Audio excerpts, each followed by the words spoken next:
اوس د خیره موږ دلته پر لاره باندې ودرېدلو نو د وطاق لپاره شېرعلي دی شېرعلي ملګري ټوله بټې سره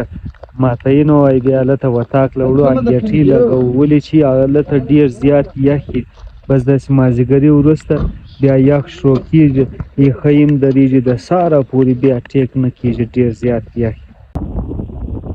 یار هغه دومره د کار هغه ډېر زبردست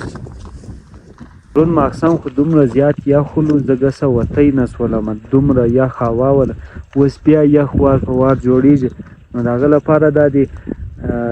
کاري صاحب دی نور دا ملګري ګرده لګیا دي بټې ټولوي نو بس بیا زه د وطاق خواته زه درته اور ته ولاړ یم دلته نو سر مه خلاصې تیار یې والا